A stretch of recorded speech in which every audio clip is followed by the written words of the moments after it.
Hello friends, मैं हूं advocate Nitish Banka. आप हैं मेरे YouTube channel let's speak legal में। दोस्तों, आज मैं मीडिएशन के बारे में बात करूंगा। मीडिएशन यानी मध्यस्थता। अब क्या है कि सोसाइटी में एक प्रॉब्लम है, मतलब जब भी केसेस होते हैं और जब भी मीडिएशन का नाम सामने आता है तो एक नेगेटिविटी सोसाइटी में है। अब ये क्या नेगेटिविटी है मैं बताता हूँ। सोसाइटी में ये नेगेटिविटी है कि क्या हम समझौता क्यों करें। हम वकील साहब, आप ये बताइए, हम समझौता क्यों करें? हमारा तो केस स्ट्रांग है, हम तो केस लड़ना चाहेंगे और ऑर्डर अपने फेवर में लेना चाहेंगे, जजमेंट्स हमारे फेवर में आएंगे, तो हमें समझौता क्यों करना? मीडिएशन में क्यों हम केसेस को रेफ़र कर रहे हैं अपने? क्या हम झुक गए हैं? या फिर ये होता है कि क्या हमें दूसरी पार्टी को पैसा देना ही होगा केस को समझौता, अगर केस का समझौता करने के लिए? देखिए, प्रॉब्लम आपके जो है ना, थोड़ा सा सोसाइटी का माइंडसेट है मीडिएशन को लेके। तभी जो है लोग समझौता जो है कम प्रेफर करते हैं। पर मैं आपको ये बताता हूँ कि जो मीडिएशन होती है वो सिर्फ समझौता नहीं होता।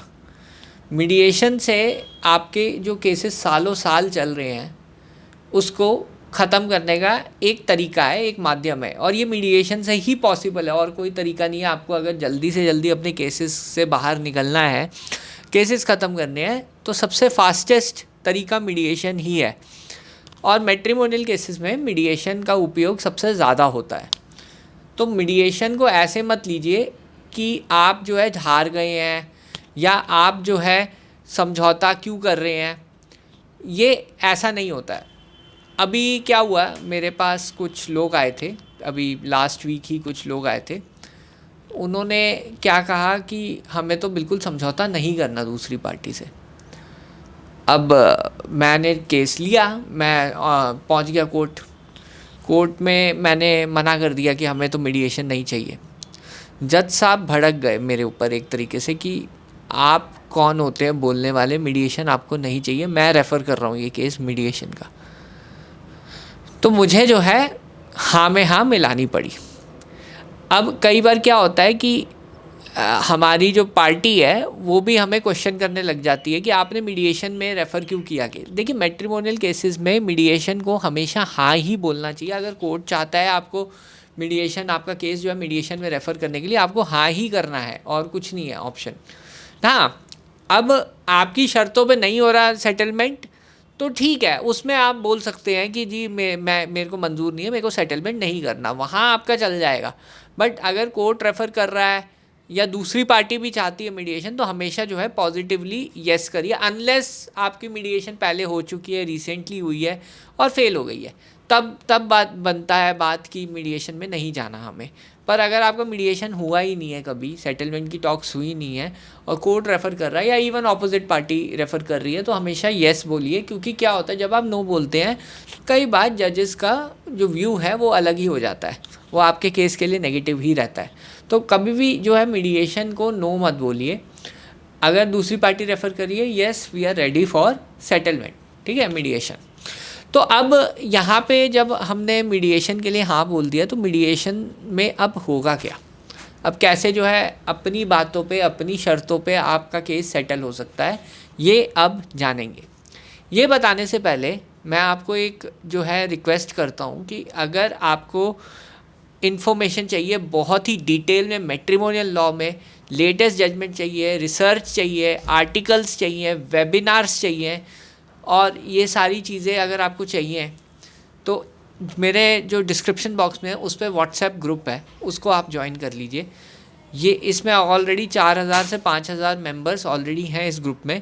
आप इस मेंबर का जो ग्रुप का पार्ट बनिए। ये इंडिया का वन ऑफ द सबसे बड़ा ग्रुप है जो आप ज्वाइन करेंगे, और इसमें आपको लेटेस्ट इन्फॉर्मेशन मिलेगी, जानकारी मिलेगी, जजमेंट्स मिलेगी और क्लैरिटी मिलेगी कि कैसे matrimonial cases step by step लड़ने चाहिए आपको। ये जो है लीगल अवेयरनेस इनिशिएटिव है जो मैंने लिया है, और ये आई थिंक देश का सबसे बड़ा ग्रुप है जो अभी चल रहा है और बहुत सक्सेसफुली चल रहा है। बहुत लोग खुश हैं, बहुत लोग इससे बेनिफिट ले चुके हैं। तो अभी ज्वाइन कीजिए, 2 मिनट निकालिए, अभी ज्वाइन कीजिए। अब आगे बढ़ते हैं कि मीडिएशन का जो प्रोसेस है वो क्या रहता है, कैसे जो है आप अपने केसेस मीडिएशन में सेटल करवा सकते हैं, कैसे जो है मीडिएशन करना चाहिए, इस पे हम करते हैं। देखिए, मीडिएशन एक कोई ग्राउंड नहीं है कि आपकी बात आपने रखी और आप एविडेंस ले आए और एविडेंस से प्रूव कर रहे हैं कि दूसरी पार्टी गलत है। ये एक माध्यम ऐसा नहीं है जिसमें आप अपना एविडेंस दिखा रहे हैं।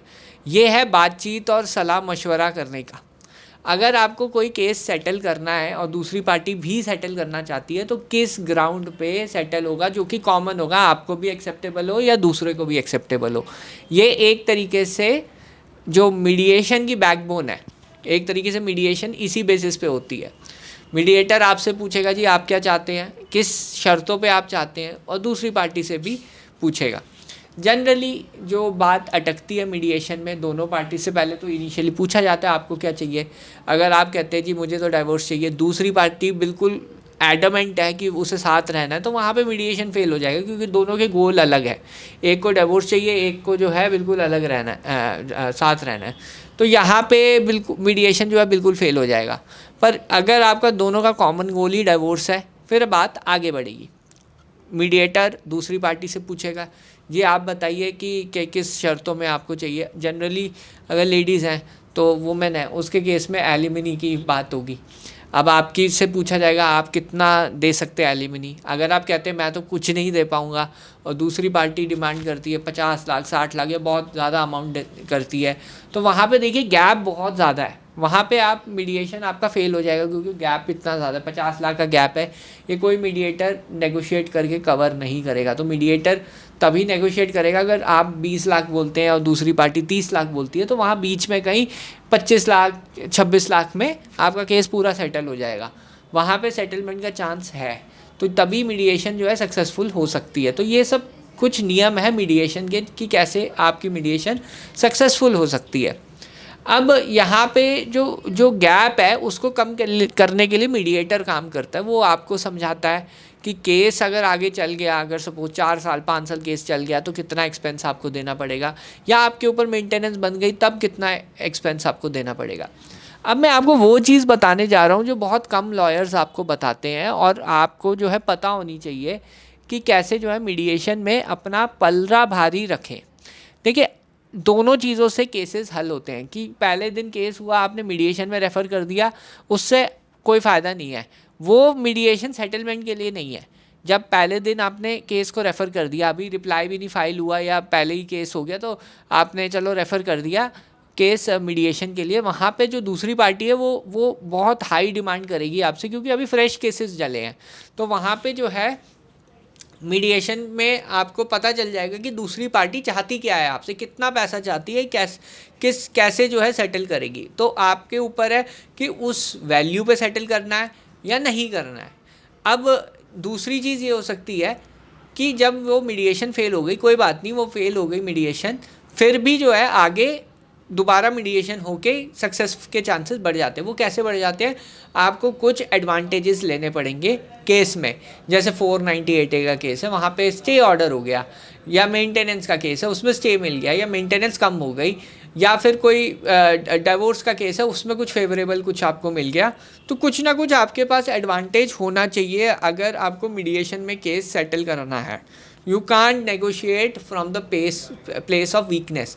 जहाँ पे वाइफ को पता है कि मेंटेनेंस बंधेगी ही बंधेगी, तो वहाँ पे आप जो है सेटल नहीं कर सकते। वहाँ पे वो बहुत हाई मेंटेनेंस मांगेगी। हाँ, वहाँ पे आप तभी सेटल करिए कि अगर सपोज मेंटेनेंस का अमाउंट कुछ बनता है 15,000 20,000 रुपये महीना, और वाइफ जो है उससे कम मांग रही है, वन टाइम सेटलमेंट उससे कम मांग रही है, तब तो बिल्कुल जो है आपको सेटल कर लेना चाहिए, क्योंकि लीगली मेंटेनेंस बहुत ज़्यादा बंधेगा। तो इसलिए आपको पता होना चाहिए कि आपके ऊपर मेंटेनेंस कितना बंधेगा। तो मैं आपसे एक सवाल पूछता हूँ, आप कमेंट में इसका आंसर कर सकते हैं।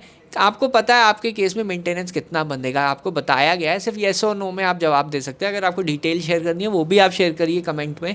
तो आप मेरे को कमेंट करके बताइए कि आपसे ये चीज़ शेयर की गई है।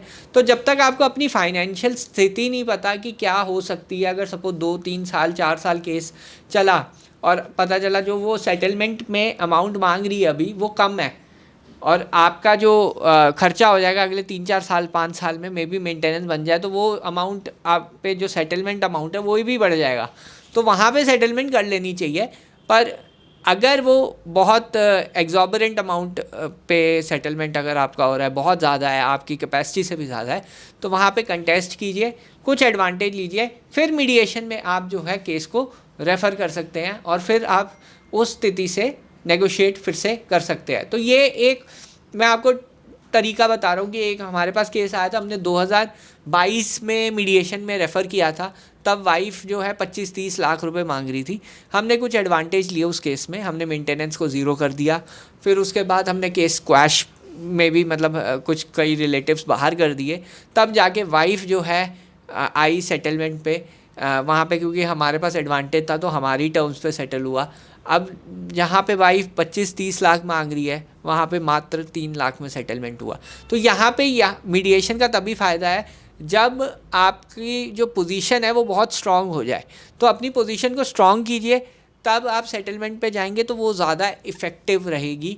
इनिशियल स्टेजेस पे आप मीडिएशन करिए, सेटलमेंट के लिए मत कीजिए, पर एटलीस्ट ये देख लीजिए कि दूसरी पार्टी क्या कर रही है। तो कभी भी मीडिएशन को मना करना बेवकूफ़ी होगी, वो करिए मत। और मीडिएशन का मतलब ये नहीं है कि आप केस हार गए हैं, आप अपने लिए पीस चाहते हैं, आपको जल्दी केस ख़त्म करना है, आपको बाहर निकलना है केसेस से और अपनी लाइफ कंटिन्यू करनी है। ये तो बहुत बड़ी बेवकूफ़ी होगी अगर आप केसेस जो है करे जा रहे हैं, लड़े जा रहे हैं और जीत भी रहे हैं, उसके बाद भी केसेस ख़त्म नहीं हो रहे, उसके बाद भी आपकी स्थिति वहीं की वहीं है, अगला केस आ रहा है, या फिर वो जो अगर आप केस जीत भी रहे हैं तो अपील हो रही है उसकी, मेंटेनेंस पहले कम थी फिर सेशंस कोर्ट ने बढ़ा दी। तो ज़रूरी नहीं है कि एक डिसीजन आपके एक फोरम में आता है वो टिकेगा या नहीं टिकेगा, ये कोई गारंटी वारंटी नहीं होती इस चीज़ की। तो ऐसे में एक ही चीज़ की गारंटी वारंटी है, वो है मीडिएशन में केस रेफ़र करके अपना जो स्टैंड है वो स्ट्रॉन्ग करके वहाँ से नेगोशिएट करना। ये बहुत कम लोग आपको बताएंगे, तो इस वीडियो के माध्यम से मैं आपको बता रहा हूँ। बहरहाल वीडियो देखने के लिए बहुत बहुत धन्यवाद। अगर आपको ये वीडियो पसंद आई है तो मेरे चैनल को सब्सक्राइब कीजिए, वीडियो को लाइक कीजिए। धन्यवाद, थैंक यू वेरी मच।